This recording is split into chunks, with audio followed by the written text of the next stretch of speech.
Let's talk about Pat Freiermuth and how Soraka plans to use him in his new Penn State offense.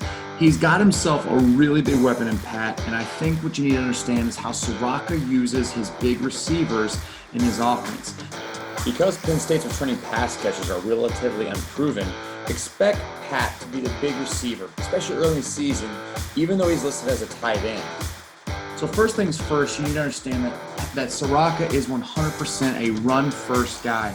He likes to stick with inside zone and wide zone. He likes to RPO things off of it, run heavy play action. And he likes to get his big guys in space, one-on-one with smaller, lesser athletes. So first things first, let's watch really quickly about how Soraka sets his game up and how everything happens and how he does a good job of getting his guys one-on-one.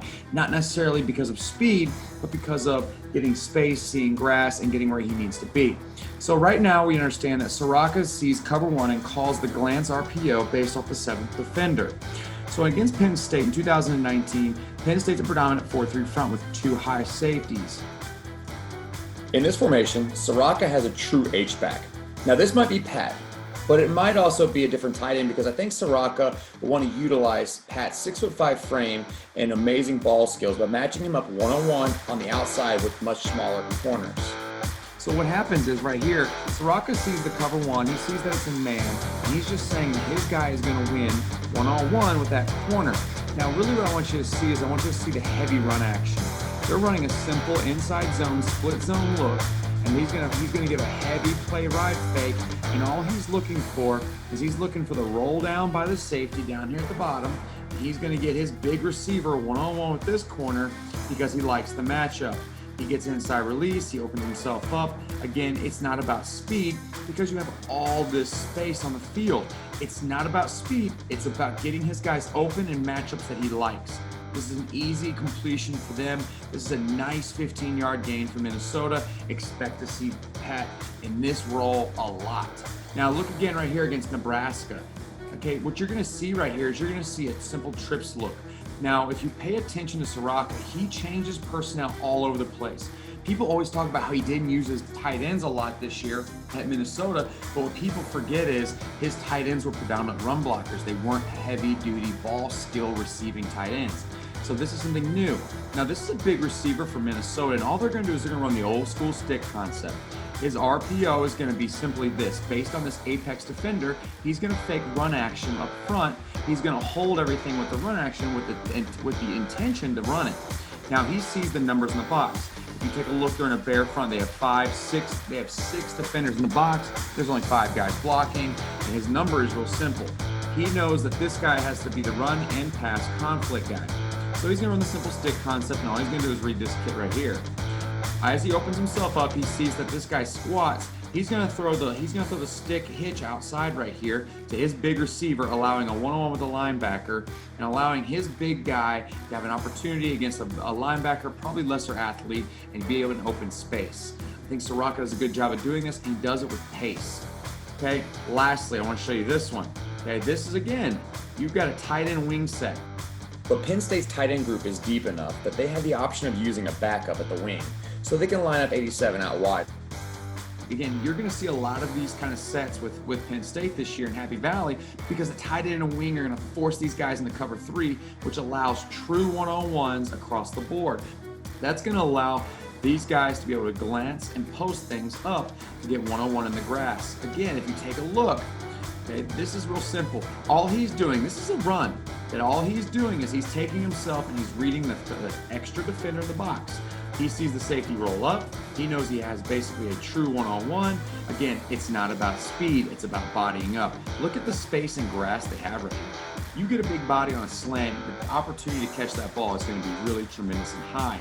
I expect to see Pat one-on-one on the edge quite a bit, as well as playing in the backfield. Now, let's go to Penn State. Let's look at how Penn State used him this year. And I thought that Penn State underutilized him in short yardage and goal line situations, but they did do a good job of getting him one-on-one with lesser athletes. What you're seeing right here is you're seeing a 2x2 set with Pat in the slot. He's going to run what they call an option route, slop route that New Orleans Saints call it. He's going to have a one-on-one with this kid right here. The quarterback is simply going to read the Mike linebacker first. Okay, what happens is they swing the running back, and what they're going to do is they're going to read this kid. If this kid takes himself out, then you got a true one-on-one with a linebacker. If this kid right here decides he's going to stay in the box, then you have outnumbered. You have numberage over here. He's got a concept over here he can always come back to. So if the ball snapped, he sees the Mike linebacker come out right there, okay? And you've got a simple, it's a curl flat concept with a clear out, but he knows he's got a one-on-one with Pat. This is a great play design. You see how he sets himself up? He's going to press out to try to get him to bite out. He's going to look inside, find grass, get the ball thrown to him. Big body kid, notice to get 5 yards extra because of his major size advantage over these safeties. Great play call. You're going to see a lot of stuff like this as well this year. Let's watch the trade look. And now this is an interesting concept. This is a true play action. They're going to run power with the guard false keying the pull, so it pulls linebackers down. You're going to get a fake run action. You're going to get a chip block from Pat on the defensive end to slow him down. It's not because they're trying to fake anything. What they're trying to do is they're trying to get a nice, easy release, and they're trying to help this tackle out against this defensive end from Michigan State. All they're going to do is they're going to chip release. Then you're going to get yourself in a situation where they're going to get a double post look. They're going to try to pull the safeties out of the way, and you're going to get a true one-on-one with a small corner on a large tight end in the backfield. And that's why this play is successful. I don't really like the play call in the end zone, but I think just getting a bigger body on a corner is going to be successful.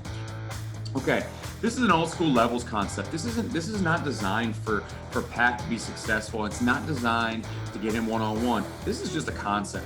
They're going to run a levels concept with the outside two, and Pat right here is going to take this thing on the seam based on what he sees on top of him. The quarterback is going to read the forced defender. If the forced defender pulls down on the inside fin route, flat in, then he's just going to hit the seam on the money. Now, what I find really interesting is this is not a play designed for him. This is simply a play. They're trying to get a guy. They're trying to get a concept. Again, I don't really like how they used him last year. I thought they could have done a better job of making him a more versatile chess piece. Maybe a queen instead of a rook. Notice how he gets on the scene. His huge body, strength is going to allow him to press safeties forward. I think he's going to have a huge year with Soraka in the system that he brought from Minnesota. Now, which I really like is this play right here. This is something I think you're really going to see a lot from Soraka. You're going to see a split zone look with a block by the H-back into the flat. They're going to fake inside zone or wide zone to the left. They're going to outnumber them. They're in an unbalanced set because what's going to allow them is, if you take a look, they have all these DBs with one high DB look over here. They've shifted their linebackers over in this unbalanced look. Again, you will get this a lot from Soraka. They're just going to fake the zone. You're going to get a leak out right here. You're going to get a one-on-one with Pat in the flat to allow him to be successful. Take a look at what you're seeing right now. Number one, you're going to see the play action fake. This is split zone look. Defensive end has to honor it. They're going to gap exchange. Defensive end is going to come in case it's zone read. Linebacker is going to play over the top. He thinks the quarterback's going to pull the ball. By then, he's too late. The next guy that can get it is the safety playing 8 yards off in the end zone. You've got a one-on-one with your best tight end, your biggest player against their smallest safety in the box, and you've got a successful play. I really believe that Soraka is going to use Pat to his fullest ability, his big body to body up, getting him in space, using him to block in the box, and then using that advantage to leak out. I look forward to seeing it. I can't wait. I think he's going to do a great job.